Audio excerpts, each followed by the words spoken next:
Operation moment కావచ్చు, లేకపోతే సత్యాగ్రహ moment కావచ్చు, క్విట్ ఇండియా మూమెంట్ కావచ్చు, అయితే డూ ఆర్ డై అనేటువంటి నినాదం కావచ్చు, ఇటువంటి విధానపరమైన నిర్ణయాలన్నీ కూడా సిడబ్ల్యూసి సమావేశాల్లోనే కాంగ్రెస్ పార్టీ తీసుకొని ఈ దేశానికి దిశని మార్చినటువంటి సంగతి కూడా మనందరికీ తెలిసిందే. అంటే ఈ దేశంలో ప్రతి సందర్భంలో కూడా మార్పుకి, ప్రజల జీవితాల్లో ప్రజాస్వామ్యయుతంగా ముందుకు పోవడానికి ప్రధానమైన నిర్ణయాలన్నీ ఇటువంటి సిడబ్ల్యూసి సమావేశాల్లోనే అఖిల భారత కాంగ్రెస్ కమిటీ తీసుకున్న విషయం మనందరికీ తెలిసిందే. అందుకే సిడబ్ల్యూసి సమావేశాలకి దేశంలో అత్యున్నతమైనటువంటి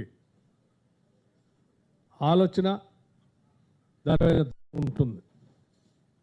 అటువంటి సిడబ్ల్యూసి సమావేశం హైదరాబాద్లో నగరం జరగటం, రాష్ట్ర కాంగ్రెస్ కమిటీకి ఈ సిడబ్ల్యూసి సమావేశాలు ఏర్పాటు చేయడానికి కావాల్సినటువంటి అవకాశం ఇవ్వటం నిజంగా రాష్ట్ర కాంగ్రెస్ పార్టీ అదృష్టంగా భావిస్తూ ఉంది. అట్లాగే అటువంటి అవకాశాన్ని ఇచ్చినందుకు వారికి ప్రత్యేకంగా ధన్యవాదాలు. లేకపోతే ఇప్పుడే చెప్పినట్టుగా